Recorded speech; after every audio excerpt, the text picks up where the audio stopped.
Agora foi. Demorou para começar a gravar agora, hein? Pensei que não ia. Ficou girando e não ia. Bom, galerinha, bora lá então? Ó, o que a gente vai fazer hoje, tá? Hoje a gente vai fazer um bem boladinho aqui de capítulo 10 e 11, tá?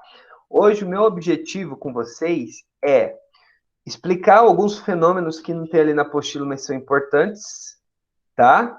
Henrique, mudança de cenário? Ah, sim, ah, sim.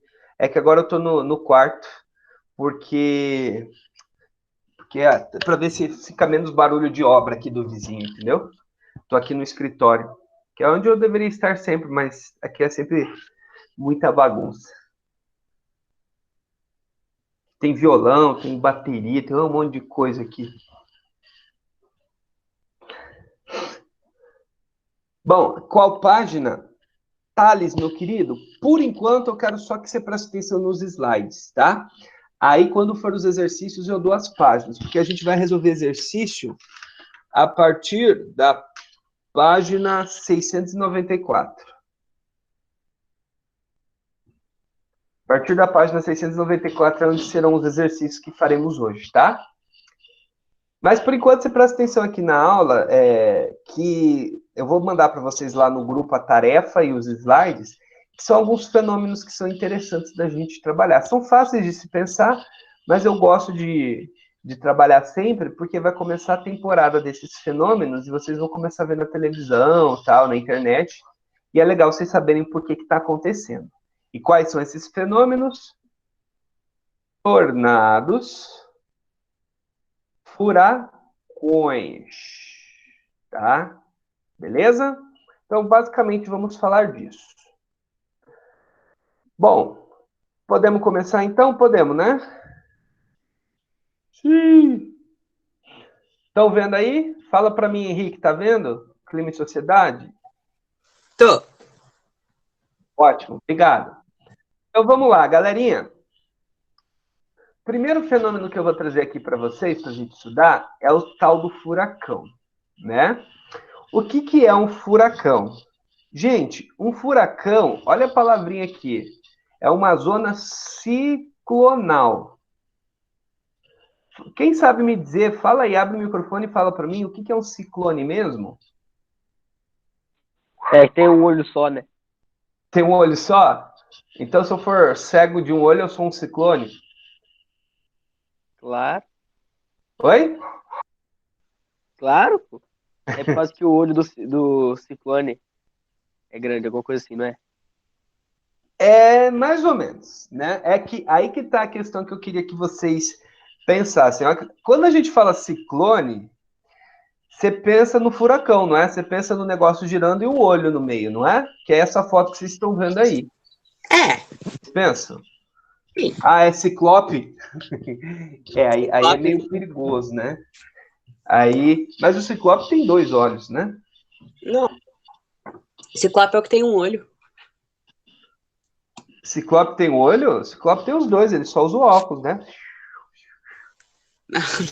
Não é o super-herói, é o mito. Ah, o mito do ciclope. Aí eu já não manjo.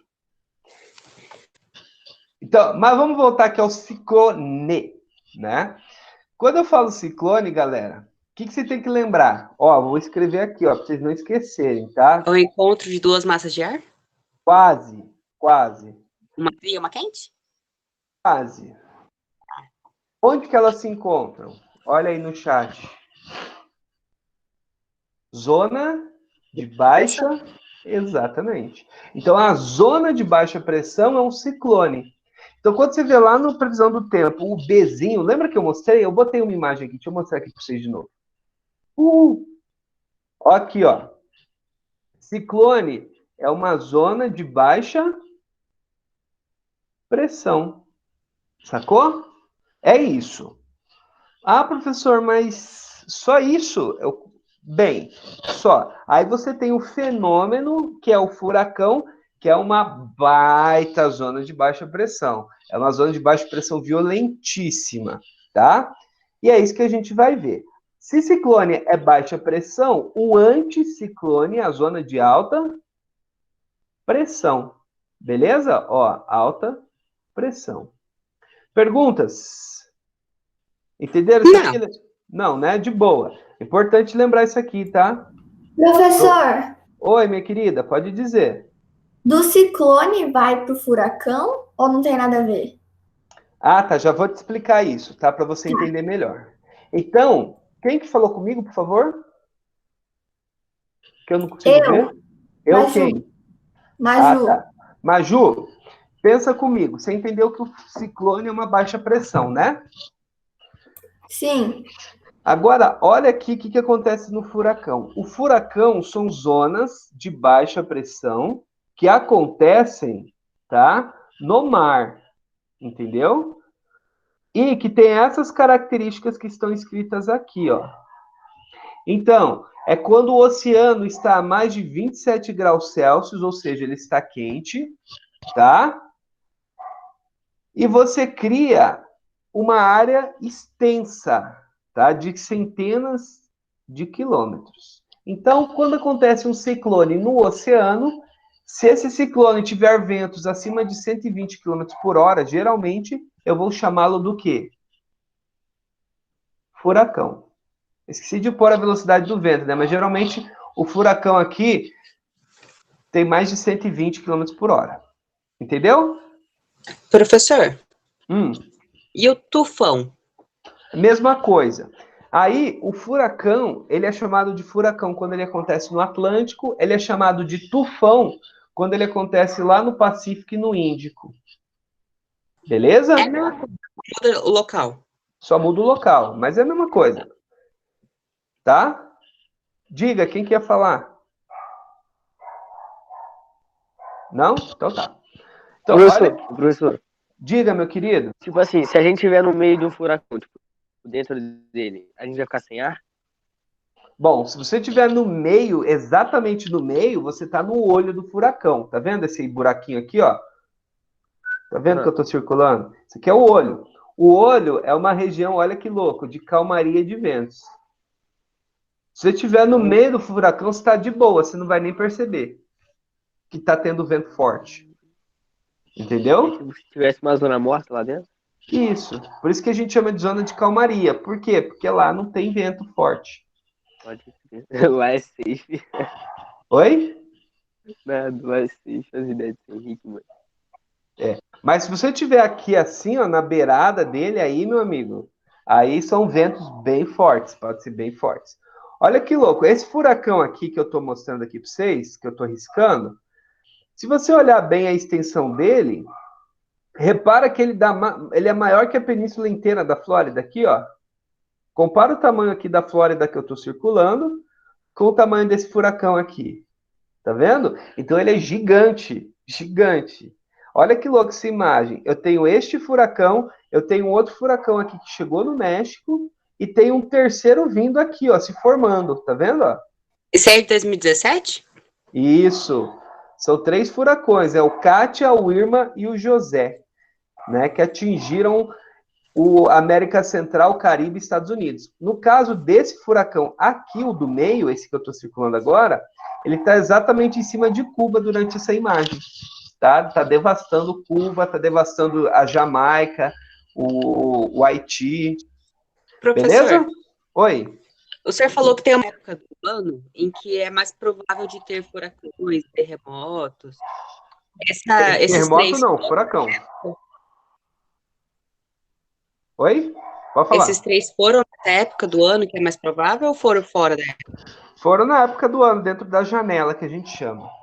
Vamos pensar comigo, Henrique. Ó, eu não tenho que ter um oceano quente? Caio, já te respondo, tá, Caio?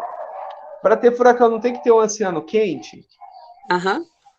Então pensa comigo. Lembra que a água demora para esquentar, que a gente viu?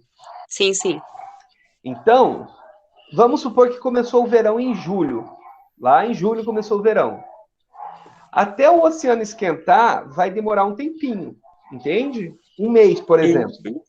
Então, quando chega lá no hemisfério norte, em agosto e setembro, já deu tempo do oceano esquentar. Então, é nesse período que vai começar a formar mais furacões. Ah, Entendeu? tá. Pode começar a formar furacão antes de julho? Pode, mas daí se começar a formar furacão em junho, julho, aí, meu amigo, você se prepara que o ano vai ser tenso, tá? Eita. Há previsões que esse ano tem uma janela de furacão maior, tá? Há Ah, previsões. é 2020, né? 2020 está sendo o que é, né? 2020.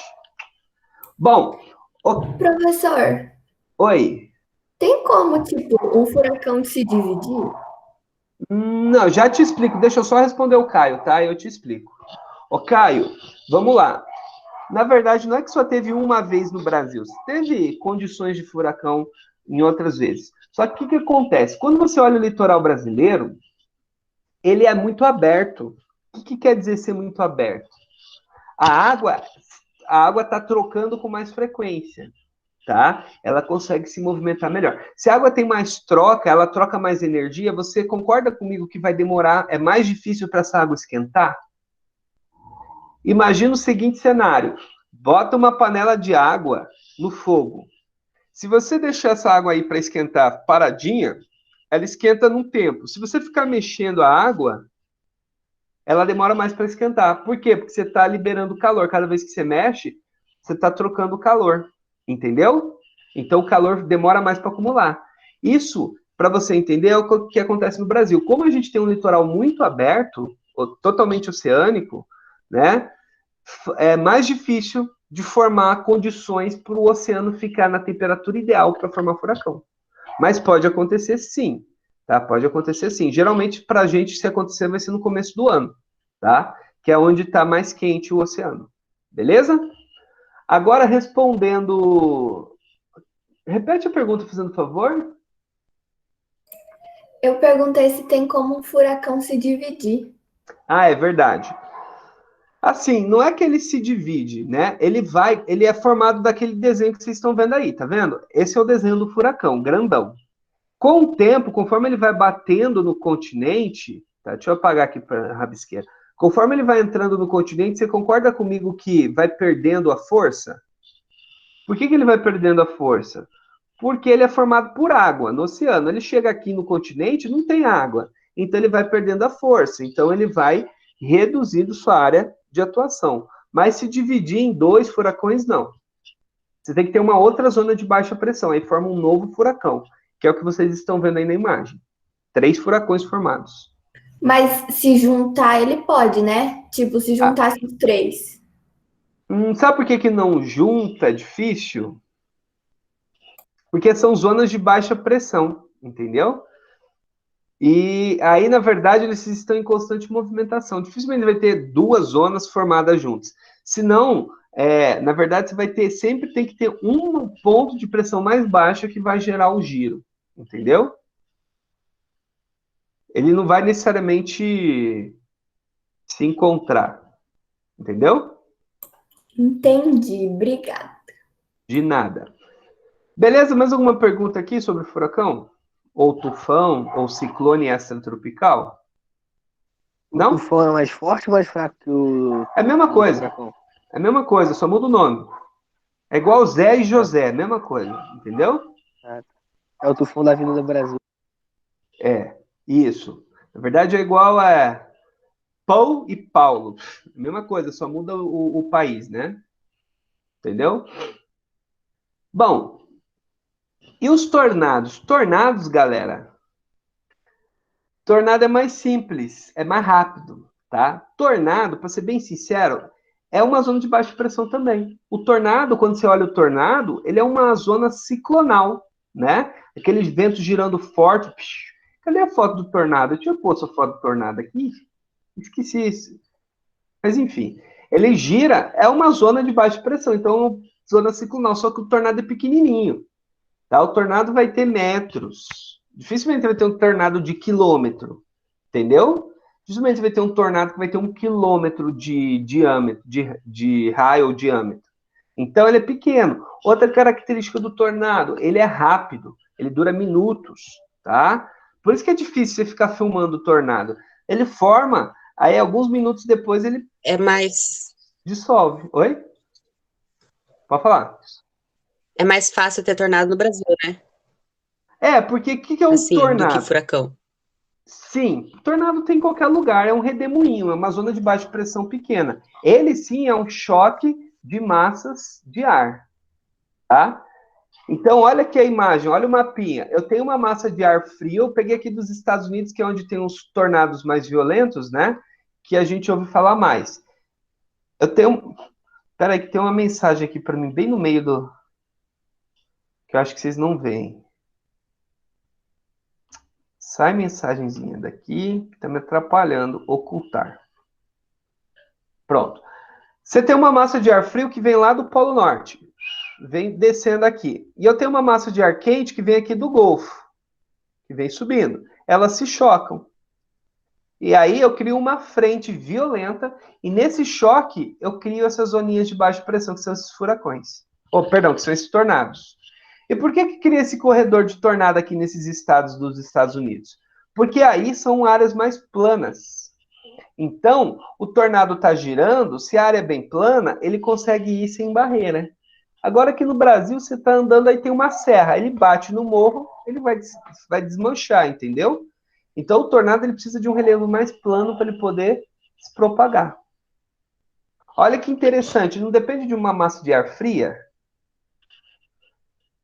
Então, se depende de uma massa de ar fria, esse tornado acontece muito, não no verão e no inverno, ele acontece na transição do verão para o inverno. Qual é a estação de transição? Do inverno para o verão, na verdade. Seria primavera. Primavera, exatamente. Deixa eu ver, Bruno, aqueles que geralmente dá para ver nas fazendas e tal, são pequenos, são tornados ou simples redemoinhos? Tornado e redemoinho, Bruno, é a mesma coisa. Só muda o tamanho, né? Que quando é grande, você chama tornado. Quando é pequeno, as pessoas chamam só de redemoinho. Mas o fenômeno é o mesmo, tá? Beleza? Por que você vê mais fácil em fazenda? Porque quando você está olhando a fazenda, não é mais plano o terreno? E é por isso que é mais fácil se formar, né? Essa época do ano, que a gente está no outono, você vê formando os redemoinhos. Esses choques de massa de ar são bem interessantes, tá, gente? Então, por exemplo, lá em setembro, você tem uma redução. Aqui no começo do ano é que você tem bastante tornados nos Estados Unidos, tá? Beleza? Perguntas? Olha, Samuel, depende do tornado, né? Aí depende do tornado. Você podia fazer isso e contar pra gente, né? Mas faz num bem grande, assim, ó. Não aqueles que leva casa, que leva caminhão, aí você pula dentro e vê o que acontece. Só para. Aí você, se você sobreviver, aí você relata pra gente como foi. Professor, Oi. no furacão no olho é calmo? No tornado ele tem olho ou é muito pequeno para ter? Tem olho também. É um ciclonezinho. Então ele tem um olho. Entendeu? E É a última safe, Henrique. Oi? Bruno, é só uma experiência, né? É só uma vez que você vai fazer. Ó, mas nesse redemoinho pequenininho aí dá pra você entrar, né? Se você quiser. Não, não dá não. Não vou falar não, que o Samuel vai que ele entra mesmo. E aí acontece alguma coisa, ele vai me culpar. Não vai, porque ele caçador, não vai estar vivo pra isso, mas... Né? Samuel é caçador de tornado. Oi? Samuel é caçador de tornado. É. Vocês não lembram do filme Twist? Que os caras vão caçar tornado? Aquele filme Sim, cara, é antigo? muito viajado aquele filme às vezes. Mas aquela ideia do olho do tornado é verdade. Tem a série, né? Hoje, vocês já repararam que é mais fácil de você ver tornado hoje? Por quê? Porque hoje todo mundo tem celular para filmar, entendeu? E é como ele é rápido, antes era difícil, né? Puta, um tornado, pega a câmera, até se pegar a câmera, montar a câmera e filmar, né? Professor, Oi. naquele filme lá, tipo, tem quase os 4 elementos, né? Tem tornado de tudo que é tipo. Tem Sim. fogo, tem de água. Só que aí, sim, se você coloca fogo, não acaba mais massa não, mas seria mais quente do que frio? Ainda daria para continuar o tornado ou ele ia? Mas aí tem que ver o quanto que esse calor produzido interfere na zona de baixa pressão, entendeu? Aí é isso que você tem que pensar. É tipo assim, você pega lá um incêndio, você bota um copo d'água, essa água vai ajudar a apagar o incêndio? Não. Então, não é porque é a água que vai apagar o fogo, necessariamente, né? Na verdade, pode alimentar o fogo. Enfim. Galera, tornado de fogo? Não, meu filho, não é isso que a gente tá falando. Ele tá falando assim, porque quando o tornado destrói um cano de gás, pode ter uma combustão ali dentro, entendeu? Mas incêndio gera essas zoninhas ciclonais. Já viram incêndio grande que gera em floresta, que gera esses redemoinhos de fogo? É muito louco. Mas isso é possível. Porque, como eu falei, o que você está vendo ali fisicamente é uma zona de baixa pressão, uma zona ciclonal, que produz giros, né? O que faz ali o vento girar, porque a baixa pressão atrai ventos de pressão maior. Então, ele atrai e gira. O vento vai para lá e gira, vai para lá e gira. E por isso que cria o fenômeno. Se vai ser gigante, que a gente chama de furacão, ou se vai ser um redemoinho no campinho de futebol de terra da esquina, aí, ó, aí é só uma questão de escala, mas a ideia é a mesma, tá? Bom, galerinha, aqui falar para vocês sobre o El Ninho e Laninha, rapidão, tá? Isso aqui é bem de boa. Eu vou até escrever aqui, ó, El Ninho. O El Ninho, você tem que lembrar disso aqui, ó, que eu estou escrevendo. Aquecimento anômalo do Pacífico Equatorial Sul, geralmente Sul. Então, por algum motivo, que sabe Deus qual é, que ninguém sabe dizer, cadê a foto? É aqui. Para, funciona. Ih, travou.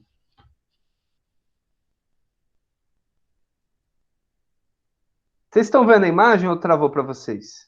A gente tá vendo a imagem, mas não tá mexendo. Não está mexendo, né? E agora? Aí foi. Tá pouquinho, mas tá indo. É, tá travando. Bom. Opa!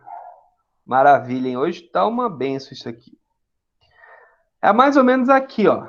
Tá vendo, galera? Eu vou circular. Essa região aqui, ó, mais ou menos aqui, é onde esquenta anomalamente. Por que que esquenta anomalamente? Não sei dizer. Ninguém sabe dizer o porquê que acontece o El Niño. Só sabe que ele esquenta. acontece. Isso. E quando ele acontece, a gente consegue ver que tipo de alteração ele provoca, tá? Já o Laninha, ele é um fenômeno que vai ser ao contrário. Na verdade, ele vai ser um resfriamento do Pacífico, da mesma região, né? Por que que acontece? Também não se sabe. Mas também é por aqui, por algum motivo, sabe Deus qual é, ele esfria mais que o normal.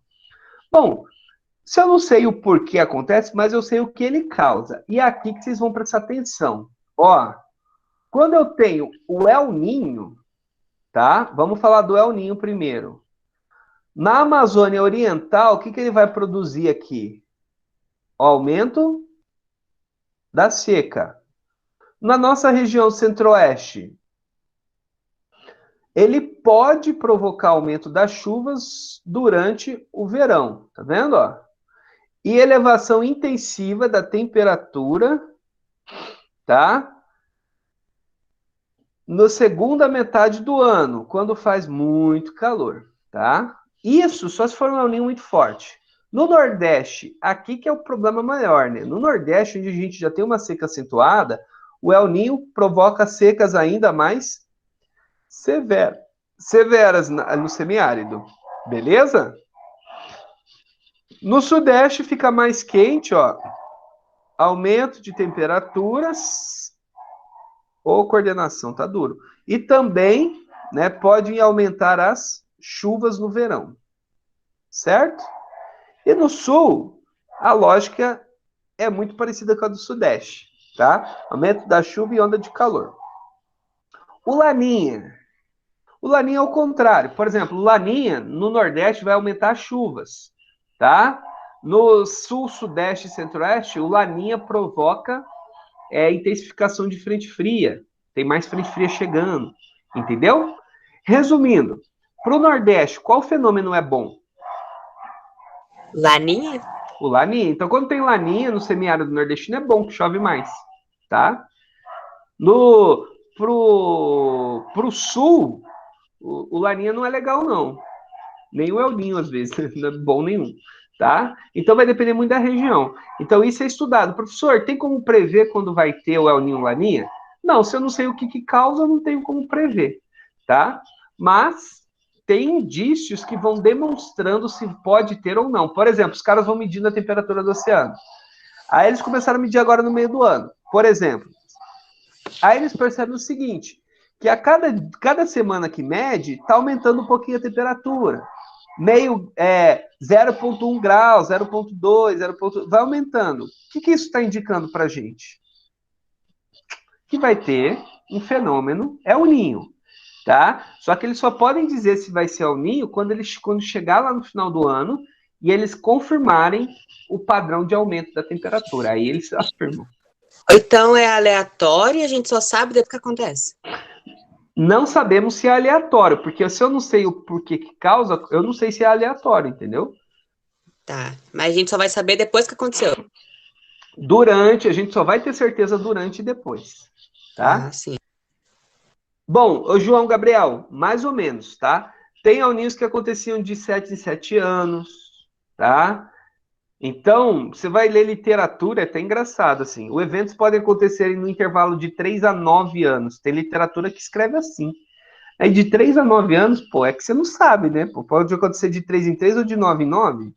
Então é muito difícil de você criar um padrãozinho, tá? Mas é legal de observar o seguinte. O último, um El Ninho muito forte que a gente teve foi em 2015, tá? Vocês lembram? 2015, 16? O que Não, aconteceu? Não lembram? eu não. É que vocês eram novinhos ainda, né? É que nesse período, 2015, 16, foi um aninho tão forte que foi um dos anos que com as maiores médias térmicas no mundo, tá? Teve ondas de calor bem forte no centro-sul do Brasil, no verão, bastante chuva, tá? Foi uma seca violentíssima no Nordeste, foi bem feia a coisa, foi bem feio, tá? Então a gente tem eventos El Ninho que são mais fortes que outros. Beleza, galera? Perguntas? Dúvidas? Não? Bora fazer uns exercíciozinhos aqui nesses 10 minutinhos que faltam? Mas, Então vamos lá, peguem a apostila de vocês lá na página 694.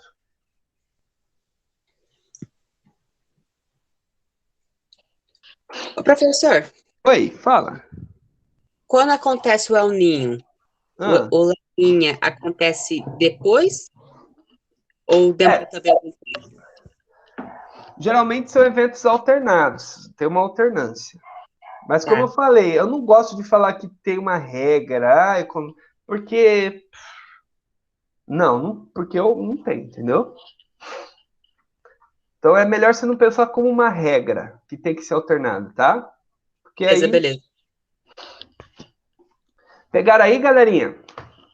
Então, bora resolver uns exercícios aqui. E eu quero começar resolvendo com vocês, na página 694, 695, o exercício 4 do praticando, que vai envolver massa de ar. Beleza? Para ficar mais dinâmico, Henrique, lê pra gente aí o exercício 4, por favor. Leio. Aqui. Da FUVEST. Aham. O Brasil possui um território extenso, com 92% pertencentes à zona intertropical. As massas de ar que atuam em território brasileiro possuem influências oceânicas e continentais. Sobre as características dessas massas de ar, é correto afirmar que... Pode Valeu? ler. Pode? Pode. W representa a massa equatorial atlântica de ar quente e úmido, responsável pela grande umidade na Amazônia. Tá certo isso aí? Calma, onde tá W? Ah, tá ali. Não, acho que não. O que tá errado aí? Ó, um detalhe bem importante de se observar. É o MEC, né? E isso, ela não é atlântica. Para ser atlântica, ela tem que estar no oceano, Atlântico, onde que ela está? No continente. Então, ela é uma massa equatorial continental e não atlântica. Beleza? Isso que está errado nessa questão. O resto está certo. Beleza? Então, a W é a famosa... Vou botar aqui para vocês. É a MEC. Beleza, lê a B, por favor. Y indica massa polar atlântica, que se desloca a partir do sul em direção ao norte do território brasileiro, tem como característica a presença de ar frio, podendo atingir a região centro-oeste no inverno. A Y é a massa, a MPA? Massa polar. É. Correto, né? Então, a Y é a MPA. A MPA, ela faz isso que ele falou, ela vai em direção ao norte, vai passando aqui e provoca frente fria? Ela provoca frente fria, mas eu não sei se ela chega no norte. Chega. Então, essa B é correta. Só que tem que pensar o seguinte, né, gente? Ó, a frente fria da semana passada, que ainda tá aqui um pouco, que ainda tem respingando hoje, tá friozinho ainda, ela... Lembra que eu expliquei para vocês, né? Ela chega, provoca o frio. Só que conforme ela vai subindo no território, ela vai perdendo força. Então, por exemplo, é só você pensar assim, Dourados, que está mais no sul do estado, é mais frio que aqui. Ponta Porã, que está mais ao sul que Dourados, é mais frio que Dourados, que é mais frio que aqui. Nossa. Entendeu? Santa Catarina é mais frio que o Mato Grosso do Sul, porque está mais ao sul ainda. Então, a frente fria chega com mais força. E partindo dessa lógica, como que é quando a frente fria chega em Rondônia? Aí tá bem menos fria. Exato, ou quando ela chega lá no Nordeste, tá bem menos fria. Por isso que é bem mais fraca e eles chamam o fenômeno de friagem. Eles chamam de friagem, porque é quando a massa polar chega lá. Não é frio, é uma friagem, é um friozinho. Se eu não me engano, em 2018, a menor temperatura em Salvador foi 24 graus. Pois é. E eu vou com 20 de temperatura absoluta, sem ser média, isso aí para eles é a friagem, entendeu? Entendi. Então a correta aí fica a letra B de bola, tá? Alguma dúvida, gente, dessa questão? Você tem que lembrar os nomes, né? Tem que saber os nomes. Então, beleza. Então, vamos dar uma pulada para a página 695, que é a do lado, e vamos fazer rapidinho o exercício complementar número 2. Tá vendo? Complementares 2, da UFPR. Tá? Para a gente dar uma fechada nessa massa de ar, que isso é importante, tá? Beleza? Beleza. Você lê de novo, Henrique, por favor? Leio. Segundo o geógrafo Carlos Augusto de Figueiredo Monteiro, diferentes situação atmosférica atuam sobre a América do Sul, sendo eles massa tropical atlântica, massa equatorial continental, massa polar atlântica, massa tropical continental e massa equatorial do Atlântico Norte. Com base na atuação dessas massas de ar e suas características, considere as seguintes afirmativas. É para ler? As afirmativas? Pode ler. A massa equatorial continental é a única massa continental do planeta com características úmidas, devido à grande extensão de floresta amazônica e evapotranspiração. A massa polar atlântica é a responsável Só um pouquinho. Vamos analisar uma por uma, tá? Ó, olha aí, ele está falando que a massa equatorial continental é a única, tá, continental do planeta com características úmidas. E aí, galera, vocês acham que tá certo isso aí? Nem. E aí? Bom, vamos pensar, então? Vamos imaginar. Além da região amazônica, que está no Equador, que está na zona equatorial, nós temos na África a região da floresta do Congo, certo? Nós temos na Ásia, ali perto do Equador, um monte de ilhinhas, tipo do arquipélago da Indonésia, tá? Várias ilhinhas que são quentes e úmidas. Só que lá eles são oceânicas, na África é continental. Então, eu não posso afirmar que a única massa equatorial continental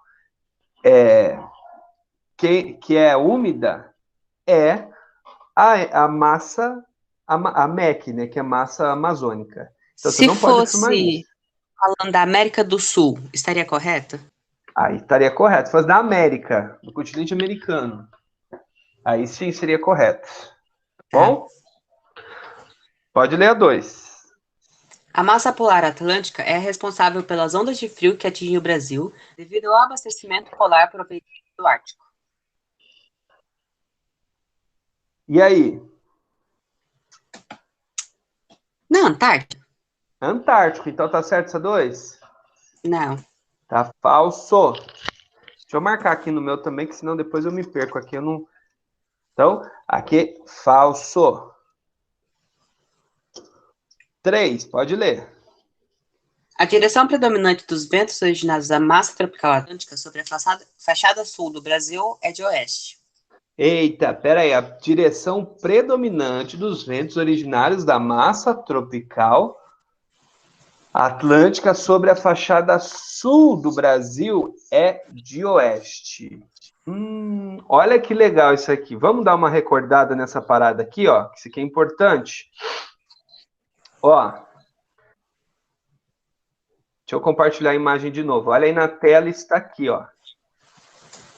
Ó, ele está falando esses ventos aqui, não é da massa tropical atlântica que ele falou?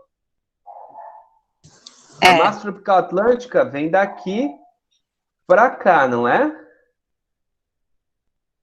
Ó, ops, essa cor não dá para ver, professor. Pega o vermelho. Ó, daqui para cá, não é? Certo?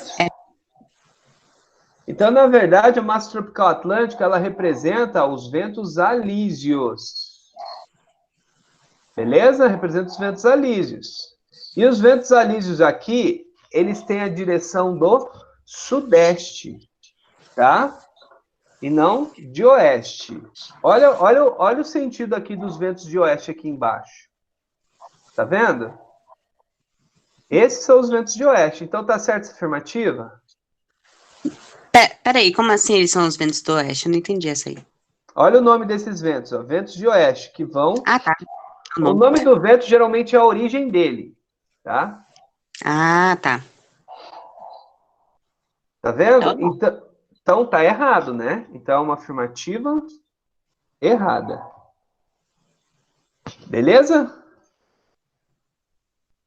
Beleza. Agora a questão é saber qual que é a alternativa ali, porque pode olhar as alternativas para marcar, já não sei. Ah, tá. Por isso que eu tô fazendo VOF. Entendeu? Qual é a última? Valeu. As massas tropical atlântica e equatorial do Atlântico Norte são as formadoras, respectivamente, dos alísios do Sudeste e Nordeste que atuam sobre o Brasil. Verdadeiro. Verdadeiro. Acabamos de ver. Os ventos alísios representam a massa equatorial do Atlântico, só que do Atlântico Norte, que é a MEA, que vem para o Brasil, tá? No sentido Nordeste. E a massa tropical atlântica é os alísios do hemisfério sul, que são de sudeste. Então, a única verdadeira é a 4. Qual que deu a resposta? Nenhuma, né? Nenhum. Então, por isso que ficou FV. Beleza? Então, se a gente fosse fazer como tarefa, a gente já ia não saber o que fazer. Por isso que eu resolvi agora ela e não na tarefa. Esperto, hein? Eu sou, né? Muito espertinho. Galerinha, então é isso aí, tá? Botem o nome aí na chamada, por favor. Podem botar o nome agora. E a tarefa eu boto lá no grupo do WhatsApp, pode ser? Que é mais fácil. A tarefa da apostila. Pode ser. Que aí é mais rápido. Enquanto você bota o nome, eu boto lá. Um abraço, tchau, tchau para vocês e até a próxima. Falou. Falou, até Falou, segunda. professor, valeu. Até mais.